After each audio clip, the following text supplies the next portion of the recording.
تو میرے پاس آ گیا, مجھے کہتا ہے جی یہ آپ شیعہ کو کافر کہتے ہیں. میں نے کہ آپ جب 10 محرم کے اوپر اپنے آپ کو چھریاں مار رہے ہوتے ہیں اس وقت غیر مسلم, یہ ٹیبو, وہ تو اس کو ٹیبو کہتے ہیں نا نیشنل جغرافک میں, یہ جو ٹیبو والا کام آپ کر رہے ہوتے ہیں اس وقت مسلمان وہ کیا سوچتے ہوں گے مسلمانوں کے بارے میں.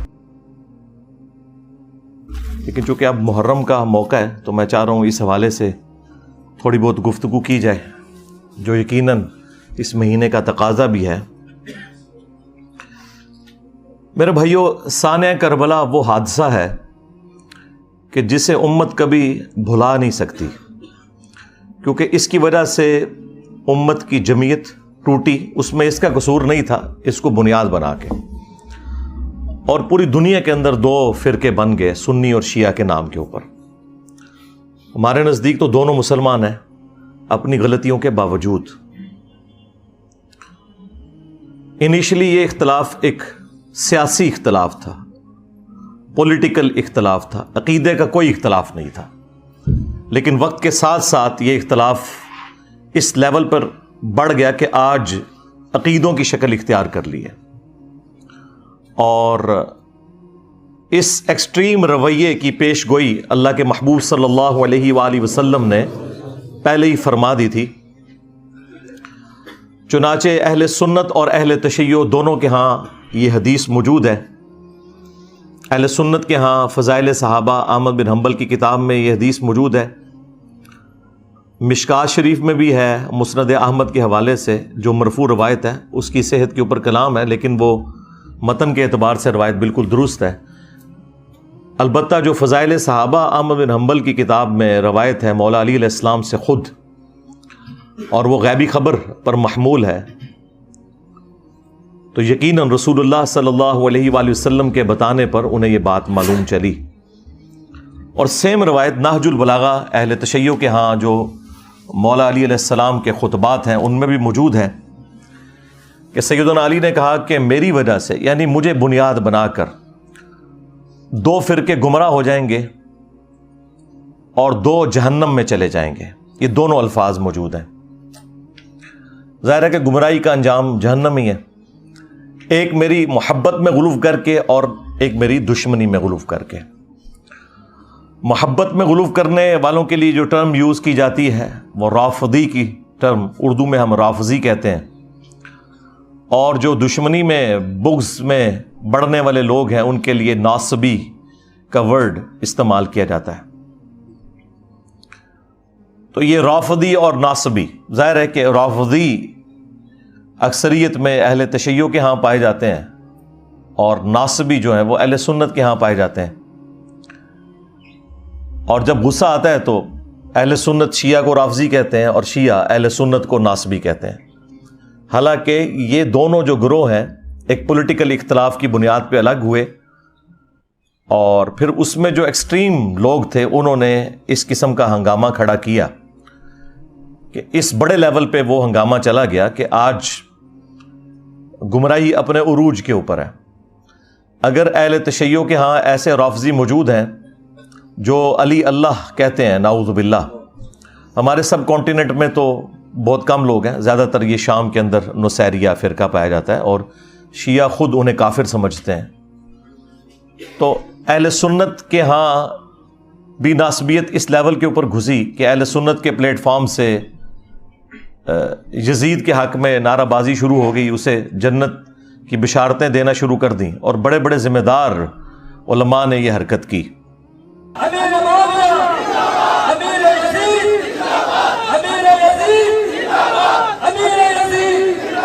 کیا یزید کو حضرت امیر المؤمنین یزید رحمۃ اللہ علیہ کہنا جائز ہے؟ تو میری اس بارے میں جو رائے ہے اور استخارے کے بعد رائے ہے کہ ہمیں محتاط انداز میں 1-2 الفاظ ضرور کہنے چاہیے. وہ لفظ آپ اور زیادہ نہیں تو کم از کم اتنا کہنا چاہیے کہ حضرت یزید رحمۃ اللہ علیہ, حضرت یزید رحمۃ اللہ علیہ کہنا چاہیے. As far as your understanding about the wall of Karbala, you said that Yazid, may Allah be pleased with him, Yazid, may Allah be pleased with him, Yazid, may Allah be pleased with him, that he was ferocious and he was a villain, etc. There's difference of opinion. We're not here to discuss about history, and neither do I want to get a difference in the Muslim Ummah. What we say, there's a difference of opinion between the Sahaba. That is history. اور سیدنا علی کے مقابلے پر حضرت امیر معاویہ رضی اللہ تعالیٰ عنہ کو بڑھا چڑھا کر پیش کیا گیا، بجائے یہ کہ اس پر اکتفا کیا جاتا کہ ان کی غلطیوں کو صحابی ہونے کی وجہ سے ہم صرف ڈسکس کر کے چھوڑ دیتے، لان تان سے پرہیز کرتے، باقی ان کا معاملہ اللہ کے سپرد، وہ تو قیامت والے دن اللہ جانے اور اس کے بندے جانے۔ لیکن یہاں پر لوگوں نے جو قاتلین اہل بیت تھے ان لوگوں کے ناموں کی کانفرنسز کرنا شروع کر دیں، مقتولین کو بھلا دیا، بجائے یہ کہ عمار ابن یاسر کے اوپر کوئی کانفرنس کی جاتی جو اولو العزم اصحاب میں سے ہیں، سابقون الاولون میں سے ہیں، اصحاب بدر میں سے ہیں، ان کے حق میں کوئی بات کی جاتی، ان کے قاتلین کے حق میں نعرہ بازی کی گئی۔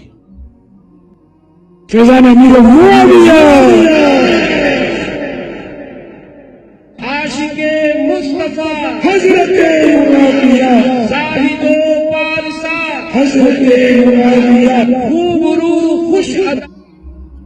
اور یہ ہم نے پچھلے 15-20 سالوں کے اندر اس قسم کے معاملات دیکھے، اور اس سے پہلے تو خیر قتل و غارت کا ایک بازار گرم تھا سعودیہ اور ایران کی پراکسی وار کی وجہ سے، جو اب کافی حد تک FATF حافظہ اللہ تعالی کی برکت سے اور ضرب عزب اور رد الفساد دامت برکاتہم عالیہ کی برکت سے ایڈریس ہو چکا ہے کافی حد تک۔ لیکن آپ کو پتہ ہے یہاں پہ جو سنی شیعہ ایک کنفلکٹ ضیاء الحق کے دور کے اندر اس ڈکٹیٹر نے اپنی حکومت کو دوام دینے کے لیے جو کچھ یہاں پہ کیا، وہ اس کی تکلیف ہم آج تک کاٹ رہے ہیں۔ بہرحال یہ تاریخ میں ہمیشہ ہوتا رہا، اہل سنت شیعہ کو رافضی کہتے رہے، شیعہ اہل سنت کو ناصبی کہتے رہے، حالانکہ دونوں میں اکثریت ان لوگوں کی موجود تھی جو ماڈریٹ تھے، اختلاف رائے رکھتے تھے لیکن ایک دوسرے کو مسلمان ہی سمجھتے تھے۔ شیعہ کافر کے نعرے ٹوائلٹس کے اندر لکھے گئے اور باقاعدہ ایک مہم چلائی گئی، اور اس وقت جو بھی ماڈریٹ علماء بولتے تھے انہیں قتل کر دیا جاتا تھا، اہل سنت میں سے بھی اور اہل تشیع کے اندر سے بھی۔ اور یہ پوری تاریخ اسلام بنو امیہ کی، بنو عباس کی، ایون سلطنت عثمانیہ کی بھری پڑی ہے اس قسم کے قتل و غارت سے، اور یہ ایک اسلام کے اوپر بڑا مشکل وقت رہا ہے تھرو آؤٹ۔ یہ تو اب میڈیا کی برکت سے حقائق لوگوں کے سامنے آنا شروع ہوئے اور ٹالرنس آئی، اور اللہ کے فضل سے ہمارے اس پلیٹ فارم کی برکت سے آج دنیا کے اندر ٹالرنس آ چکی ہے اہل سنت اور اہل تشیع کے ہاں، کہ ہم نے کو ایگزسٹ کرنا ہے اپنے اختلاف رائے کو اپنی جگہ رکھتے ہوئے، لیکن ایک ریڈ لائن کو کراس نہیں کرنا۔ دونوں کے پاس اپنے اپنے دلائل موجود ہیں اور بنیادی عقائد تو کامن ہے۔ اب الگ پروپیگنڈا کیا جائے کہ شیعہ 40 پاروں کو مانتے ہیں، حالانکہ پاروں کی ڈویژن تو تابعین کے دور میں ہوئی۔ ہم تو 30 پاروں کو بھی نبی الاسلام کی طرف منسوب نہیں مانتے، نبی الاسلام کے مبارک زمانے میں تو صورتوں کی ڈویژن تھی۔ تو اس قسم کے جھوٹے الزامات ایک دوسرے کے اوپر لگائے گئے۔ اہل تشیع کے ہاں مشہور کر دیا گیا کہ یہ سیدنا علی کو نہیں مانتے، چند ایک لوگوں کی غلطی کی وجہ سے یزید کے حوالے سے مسکنسیپشن پیدا کر دی گئی، حالانکہ اہل سنت 99% یزید سے نفرت کرتے ہیں، لیکن وہ چند ایک لوگ چونکہ میڈیا میں ڈومیننٹ ہو جاتے ہیں، اس کی وجہ سے پھر دوسرے لوگوں کو موقع مل جاتا ہے اور وہ اپنے معاملات کو آگے لے کے اس طریقے سے چلتے ہیں۔ علی بھائی اگلا سوال ہے کسی بھائی کا کہ میں بریلوی سے شیعہ ہو گیا تھا، لیکن 4 سال تک آپ کے لیکچر سننے کے بعد اب سادہ مسلمان بن چکا ہوں۔ میرا سوال یہ ہے کہ تمام فرقے ایک دوسرے کو دل دل میں غلط کہتے ہیں، لیکن شیعہ کو اوپنلی کافر کیوں کہتے ہیں؟ اس لیے کہ یہ سودا بکتا ہے، یہ سودا بکتا ہے۔ جس طرح آپ دیکھیں گے ختم نبوت کے مسئلے میں یہ سودا بکتا ہے کہ آپ صرف قادیانیوں کو ٹارگٹ کر لیں، تو یہ اس نیشن میں سودا بکتا ہے۔ جب آپ اسی طرح کے جرائم دوسرے بزرگوں کی کتابوں سے دکھائیں، وہ کہتے ہیں اس پہ مٹی ڈالیں۔ اس لیے میرا جب کلپ آیا ہے کہ قادیانی حق بات کیوں نہیں قبول کرتے، تو سب کو تڑکا لگا ہوا ہے۔ تڑکا یہ نہیں لگا ہوا کہ میں نے کوئی جھوٹا الزام لگایا، وہ کہتے ہیں یار آپ سے قادیانی پہ سوال ہوا تھا، آپ نے ہمارے بزرگوں کو بھی رگڑا ہے۔ بھائی اس لیے رگڑا ہے کہ اللہ کے بندو، میں ایک پڑھا لکھا بندہ ہوں، میں ایک مقدمہ کھڑا کر رہا ہوں۔ جب مقدمہ کھڑا ہوتا ہے پھر یہ نہیں ہوتا کہ اس مقدمے میں ایک خاص بندے کو آپ گلٹی ڈکلیئر کر دیتے ہیں اور دوسرے کو اسی لیول کے جرم کے اوپر چھوڑ دیتے ہیں کہ یہ میرا اپنا ہے. یہ تو قائم بالقسط تو ہونا نہیں ہے. قرآن پاک تو بار بار کہتا ہے کہ انصاف کرنا ہے, چاہے تمہارے ماں باپ رشتہ دار سب لوگ ہی تمہارے سامنے آ جائیں, تم نے انصاف سے لینا ہے کام. تو اس طرح کے معاملات کے اندر یہ جو آپ نے سوال کیا ہے, اس میں بھی بیسیکلی یہی والے ایشو یعنی کار فرما ہوتے ہیں کہ یہ لوگ, یہ سودا بک رہا ہوتا ہے شیعہ کافر والا. پھر آپ کو پتہ ہے ہمارے یہاں ایک پالیٹکس بھی, جب ایک ایران کا جب انقلاب آیا 1979 میں, اس کے بعد یعنی ارد گرد کے سارے ملکوں کو یہ فکر پڑ گئی کہ انقلاب جب آتا ہے نا تو ہمیشہ ایکسپورٹ ہوتا ہے. یہ بات یاد رکھیں. افغانستان کے معاملے کی تکلیف انڈیا کو چوتھے محلے 14,000 کلومیٹر دور کیوں پڑ گئی, کہ انہوں نے کہا یہ اگر طالبان یہاں پہ اگر ایک اسلامی حکومت قائم کرتے ہیں تو یہ پھر ایکسپورٹ ہوگا. ان کو وہی نظر آ رہی تھی, عمر سیریز نظر آ رہی تھی کہ سر یہ پھر باؤنڈری سے باہر نکلتا ہے انقلاب. اس لیے وہ دیکھیں آگے بیٹھے ہوئے ہیں 19 سال سے لڑ رہے ہیں کہ ان کو نہیں, اور یہ ابھی بھی یہ کسی بھول میں ہے کہ اگر یہ جیسے ہی اسٹیبل ہوں گے پھر یہ ایکسپورٹ ہوگا باہر. اسی طریقے سے ایران میں جب انقلاب آیا نا تو یہاں پہ بھی لوگوں کو فکر پڑ گئی, سعودیہ کو فکر پڑ گئی کہ یہ تو ایکسپورٹ ہوگا پاکستان میں بھی دوسرے ملکوں میں بھی. تو یہاں پہ پھر انہوں نے دہشت گرد تنظیموں کو بھرتی کیا, اور وہ یعنی محبت صحابہ کے نام کے اوپر, اور یہ اور اس میں ظاہر ہے کہ وہ اعلی کار وہ رافضی قسم کے ذاکرین بھی بنے کہ جن کی بکواسات والی ویڈیوز عوام کے سامنے آئیں اور اس کے اوپر عوام مشتعل ہوئی, اور اس طرح کے لوگ پھر اس طرح کی تنظیموں میں آ کے انہوں نے ایکٹیویٹیز پرفارم کی, امام بارگاہوں پہ حملے کیے. وہ جسٹیفائی نہیں ہے لیکن سبب یہ بھی بنے. لیکن ان کو میں اس لیے بھی جسٹیفائی نہیں کہتا کہ وہ 2 نمبر ہیں. جب اسی قسم کی گستاخیاں ہم نے ان کے بزرگوں کی دکھائی ہیں تو انہوں نے اپنی کسی مسجد کے اوپر بم نہیں مارا, اپنے کسی بزرگ کے مزار کے اوپر بم نہیں مارا, تو اس کا مطلب 2 نمبر ان کی ڈاکٹرائن چل رہی تھی نا. میں آپ کو اس پہ ایک لطیفہ سناتا ہوں. اسی طرح کی ایک العدم تنظیم کا ایک جو ہے نا وہ امیر تھا جیلم شہر میں. یہ 2008-9 کی بات ہے جب یہ ہمارا علمی فتنہ عالمی نہیں تھا. تو میں اپنے گھر میں چھوٹی سی مجلس کیا کرتا تھا, یعنی عربی والا فتنہ, پنجابی والا نہیں, آزمائش. تو میرے پاس آ گیا, مجھے کہتا ہے جی یہ آپ شیعہ کو کافر کہتے ہیں. میں نے کہا جی میں کسی کو بھی کافر نہیں کہتا سوائے قادیانیوں کے, اور ان کی بھی میں نے ریزن بتائی کہ وہ میری تکفیر کرتے ہیں. ایک ٹیکنیکل ایشو ہے وہ آپ میرا دیکھ لیں, قادیانیوں کو دعوت اصلاح. یہ سنیوں کا ایک فرقہ ہے قادیانی, اور شیعہ کا ایک فرقہ ہے نصیریہ جو شام میں ہے, وہ حضرت علی علیہ السلام کو خدا کہتے ہیں. باقی تو میں سب کو مسلمان سمجھتا ہوں. کہتا نہیں جی ان کا کلمہ ہی لادا ہے.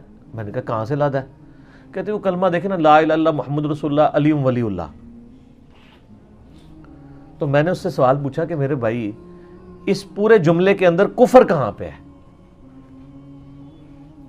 لا الہ الا اللہ محمد رسول اللہ یہ تو ہم پڑھتے ہیں, علی ولی اللہ کیا کفر ہے؟ کہتا نہیں علی تو اللہ کے ولی ہیں. میں نے کہا علی نبی اللہ ہوتا, نبی اللہ ہوتا تو پھر کفر تھا. وہ تو کہتے ہیں محمد اور آل محمد ہے, وہ تو محمد اور آل علی بھی نہیں کہتے ہیں, وہ آل محمد کہتے ہیں. اچھا تو اس میں کفر کہاں آ گیا؟ وہ کہتا نہیں کلمہ بدل گیا. میں نے کہا تم یہ کہو کہ کلمے میں ایکسٹینشن آ گئی, اس کو بدعت کہہ دو. جس طرح بریلوی ہیں وہ اذان کے ساتھ دروشی پڑھتے ہیں, تو اذان آپ لوگ کہتے ہیں کہ وہ بدل دی, تو اس کو کفر تو کوئی نہیں کہتا, کیونکہ آپ کہتے ہیں دروشی فی نفسی ٹھیک ہے, اذان کے ساتھ ایڈ کرنا ایک ایڈیشن ہے, کیونکہ دروشی فی نفسی تو ٹھیک ہے. علی ولی اللہ, ابو بکر ولی اللہ, عمر ولی اللہ, عثمان ولی اللہ ایز اے سلوگن تو لادا سے ٹھیک ہے. یہ لادا بات ہے کہ سنی جو جمعے کے خطبوں کے اندر خلفائے راشدین کے اور امہات المومنین کے اور عشرہ مبشرہ کے نام لے رہے ہوتے ہیں, یہ بھی انہوں نے خود ہی داخل کیے نا. نبی علیہ السلام نے تو نہیں جمعے کے خطبے میں نام لیے یہ ایز اے سلوگن. میرا ایک کلپ بھی ہے شیعہ کا کلمہ کا ثبوت سوالیہ نشان, لاکھوں لوگوں نے دیکھا, میں نے اس میں یہ ساری باتیں کی. تو مجھے کہنے لگا کہ وہ نہیں یہ کافر ہے, وہ کلمہ بدل دیا. میں نے کہا آپ مجھے بتاؤ, میں تمہیں ایسا کلمہ بتاتا ہوں کہ جس میں واقعی انہوں نے ولی اللہ کی بجائے رسول اللہ پڑھوایا ہوا ہے. لا الہ الا اللہ اشرف علی رسول اللہ, نعوذ باللہ. میں نے کہا یہ بتاؤ, کہتے ہیں اس کو چھوڑ دیں آپ. تو اس سے ہی پتہ چلی کہ یہ عشق صحابہ, عشق رسول 2 نمبر ہے. 2 نمبر بھی ویسے 2 نمبر کی توہین ہے. 2 نمبر بھی کہنا ہے گا یار 2 نمبر نہ کہ یہ 10 نمبر ہے. 2 نمبری بھی وہ کسی بنیاد پہ ہو رہی ہوتی ہے, اس میں کوئی بندہ ڈسیو ہو جاتا ہے. یہ تو بالکل واضح ہے.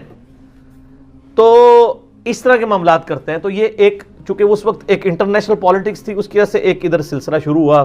پھر آپ پتہ ٹائلٹس میں بھی چاکنگ شروع ہوئی, حالانکہ میں نے بتایا کہ یہ سارے قرآن پاک کے حروف تہجی ہیں. آپ شیعہ کافر کہہ رہے ہیں, آپ قادیانی کافر بھی ٹائلٹس کے اندر تو نہیں لکھ سکتے. قاف الف دال نون یا یہ سارے قرآن کے حروف تاجی ہیں. کافر تو خود قرآن کا لفظ ہے, قل یا ایھا الکافرون, تو آپ یہ لکھ سکتے ہیں. تو یہ بیسیکلی ایک پھر وہ ٹسل شروع ہوئی, اس کنفلکٹ کی وجہ سے پھر یہ معاملہ ہوا. یہ بات ان کی بالکل ٹھیک ہے کہ اندر خانے یہ سب ایک دوسرے کو کافر سمجھتے ہیں. اور بلکہ ایک اہل تشیع عالم تھے, انہوں نے ٹی وی پہ میں پروگرام دیکھ رہا تھا, انہوں نے کہا کہ جب یہ گستاخانہ عبارات اور کارٹونوں کے اوپر ہمارے مسلمان اپنی املاک کو نقصان پہنچاتے ہیں, بینکوں کو جلاتے ہیں, گاڑیوں کو جلاتے ہیں, تو غیر مسلم کیا سوچتے ہوں گے کہ یہ مسلمان ہے. تو میں نے اس پہ پھر ورڈکٹ دی تھی مسئلہ نمبر 49 پہ کہ آپ جب 10 محرم کے اوپر اپنے آپ کو چھریاں مار رہے ہوتے ہیں, اس وقت غیر مسلم, یہ ٹیبو, وہ تو اس کو ٹیبو کہتے ہیں نا نیشنل جغرافک میں, یہ جو ٹیبو والا کام آپ کر رہے ہوتے ہیں, اس وقت مسلمان وہ کیا سوچتے ہوں گے مسلمانوں کے بارے میں. بہرحال ماتم یہ ساری چیزیں ہم ان کو بدعت سمجھتے ہیں, اس کے کوئی کفر اسلام کا فیصلہ نہیں ہو جاتا. اور باقی جو شیعہ نے کلمے کے اندر جو چیزیں داخل کی ہوئی ہیں, کفر اسلام کا مسئلہ نہیں. کفر اسلام کا تب مسئلہ ہوگا جب وہ علی رسول اللہ کہتے ہیں. وہ تو کہتے ہی محمد اور آل محمد ہے. علی ولی اللہ کہتے ہیں تو آپ زیادہ تر سے بدعت کہہ دیتے ہیں. وہ تو ہمارے بریلوی حضرات نے میزان کے ساتھ درود شریف شامل کیا ہے, تو درود کو تو کوئی کفر نہیں کہہ سکتا. البتہ جن لوگوں نے کلمے میں تعریف کی ہے وہ ہم بتا دیتے ہیں, وہ آپ کے جو ہے نا وہ چچا زاد ہیں بریلوی اور دیوبندی. کسی نے اشرف علی رسول اللہ پڑھوایا, کسی نے چشتی رسول اللہ, تو شیعہ نے تو اس طرح کا کوئی کلمہ نہیں پڑھوایا ہوا. ٹھیک ہے نا, یہ جو ہے آپ علی ولی اللہ, ابو بکر ولی اللہ کوئی کہتا ہے اور اس کو ایڈ کر لیتا ہے, کلمے کے ساتھ ایڈ کرتا ہے, تو آپ زیادہ سے زیادہ اس کو کہہ سکتے ہیں کہ یہ بدعت. تو یہ جو ارتداد صحابہ کے کہتے ہیں قائل ہیں نعوذ باللہ, اور اس کے علاوہ یہ تعریف قرآن کے قائل ہیں, یہ تو خیر ساری اہل سنت تقریباً الزامات ہیں. تعریف قرآن کے قائل ہیں تو میرے بھائی میں نے پہلے بتایا کہ تعریف قرآن کا جو قائل ہے نا جی وہ کافر ہے.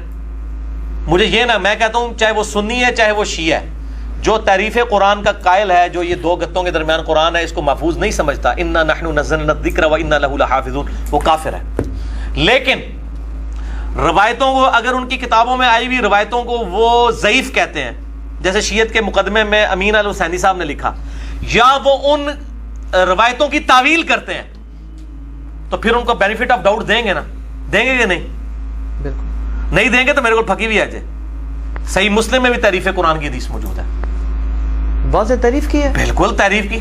کس طریقے سے ثابت ہوتی ہے؟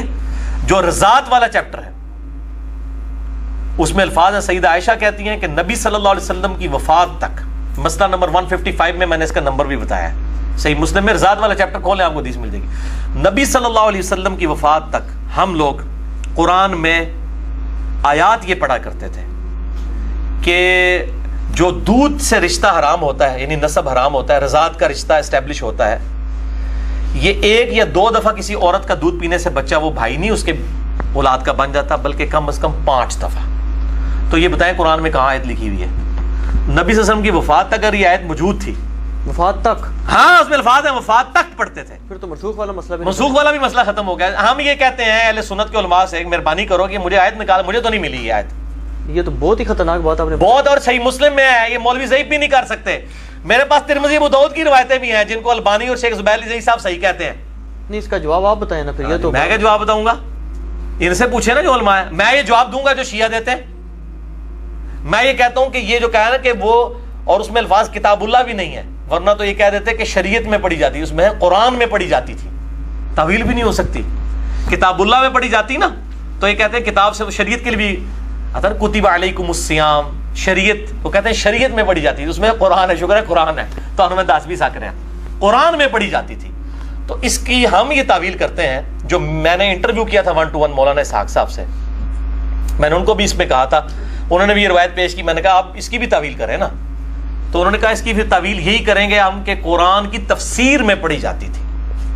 یعنی کسی نے قرآن لکھا, اس کے نوٹس میں لکھ لیا, رضاعت کی کہیں ذکر آیا نا کہ دودھ چھڑانے کی عمر 2 سال ہے جیسے قرآن حکیم میں ہے, اس کے نوٹس میں کسی نے فٹ نوٹ پہ, شاہ جی بڑے خوش ہوئے کہ کوئی نئی گل پتہ لگی ہے. عجیب سی بات نقوی صاحب, اتنے جناب ہر گل ہی نوی ہے انشاءاللہ. نیوٹن تے آئنسٹائن نو ڈگری دی لوڑ نہیں ہوندی, یہ ڈگریاں تے نیوٹن اور آئنسٹائن ہوتے ہوندیاں نے. نیوٹن 8ویں کلاس میں اسکول سے بھاگ گیا تھا, مجھے کہتے ہیں ڈگری لے کے آؤ. ہم کہتے ہیں نیوٹن کے پاس کون سی ڈگری ہے, نیوٹن کے اوپر پی ایچ ڈی ہوتی ہے فزکس کی. نیوٹن اور آئنسٹائن کو ڈگری کی ضرورت نہیں ہوتی ہے, یہ گاڈ گفٹڈ صلاحیتیں ہوتی ہیں. اللہ تعالیٰ مبعوث کرتا ہے, قیام کرتا ہے ایسے لوگوں کا جن کو اللہ تعالیٰ اس گمراہی میں سے نکالتا ہے, اور حق کے جو ہے نا وہ جیسے سورہ الانبیاء میں آتا ہے نا, ہم حق کو باطل کے اوپر دے مارتے ہیں اس کا بھیجا نکال دیتا ہے. یہ ایسی تو دسنیاں نے گلاں. مجھے بڑے لوگ ای میل کرتے ہیں, جب بھی میں نے ان کو مسلم کی حدیث بھیجی ہے اس کے بعد تعریف قرآن پہ مجھے ای میل کا جواب کبھی نہیں آیا, آج تک نہیں آیا کسی کا. تو میں نے ثاقب اکبر صاحب سے بھی بات کی, انہوں نے کہا بالکل یہ باطل عقیدہ ہے. وہ شیعہ عالم دین ہے پاکستان لیول کے, جنہوں نے کتاب لکھی پاکستان کے دینی مسالک. وہ کہتے ہیں یہ ہم ان ساری روایتوں کو یہ مانتے ہیں یہ قرآن کی تفسیر میں فٹ نوٹس کے ساتھ تھیں. اس طریقے قرآن میں اگر یہ آیت آئی ہے نا رضاعت چھڑانے کی عمر 2 سال ہے, تو اس کے یہ فٹ نوٹ کے اوپر حدیث کے طور پر یہ چیز لکھی جاتی ہے, اگرچہ قرآن میں لکھا ہوا ہے.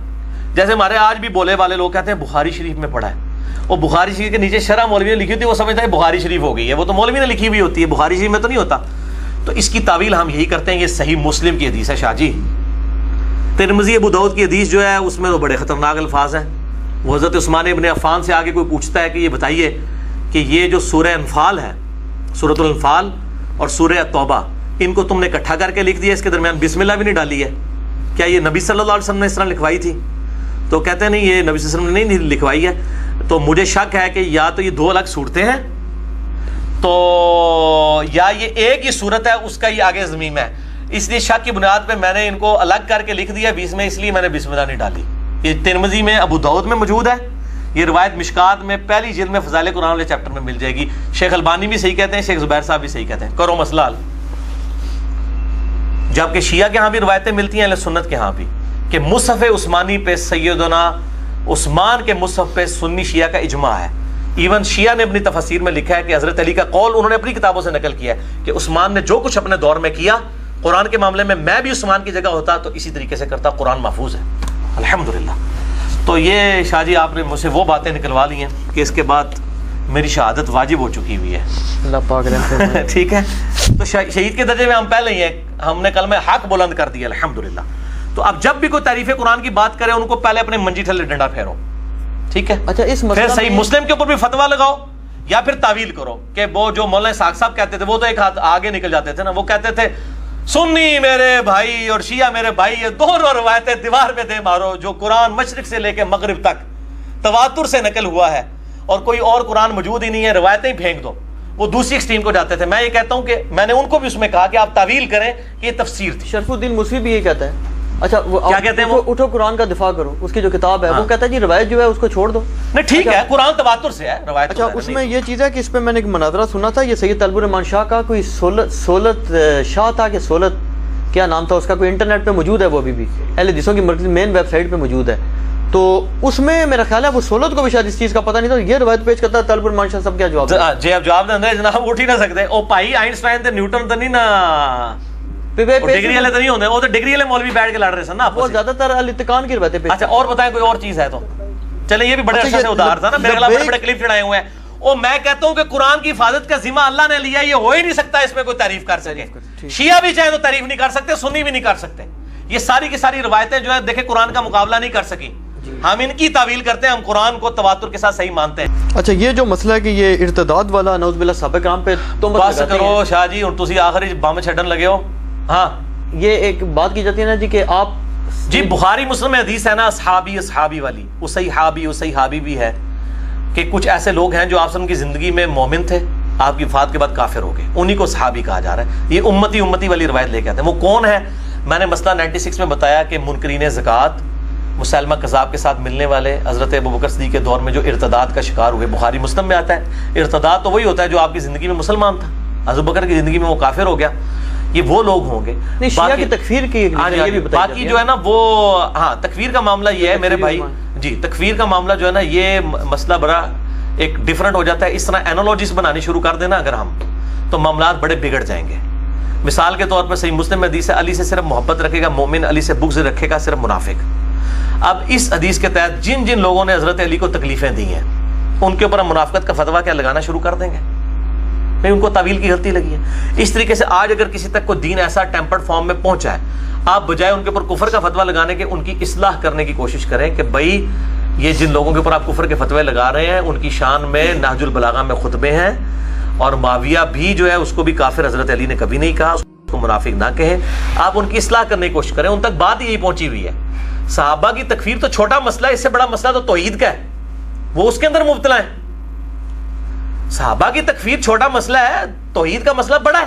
قرآن نے تو کہیں نہیں کہا کہ صحابہ کی تکفیر معاف نہیں ہوگی.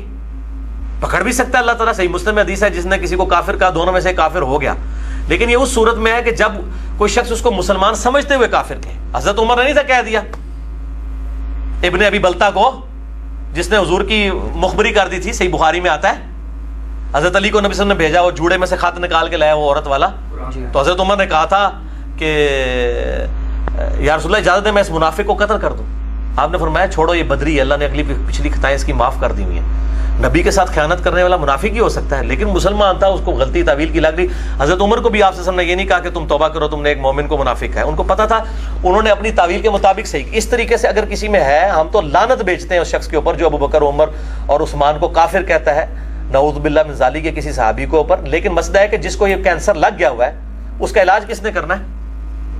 سعودی عرب کے ریال لے کے اپنے مولویوں کا تو علاج نہیں کر رہے ہیں, ان کے اوپر فتوے لگا رہے ہیں. اور یہ بھی توصیف راشدی کلپ چڑھا رہا ہے وہ یاسر الحبیب کے.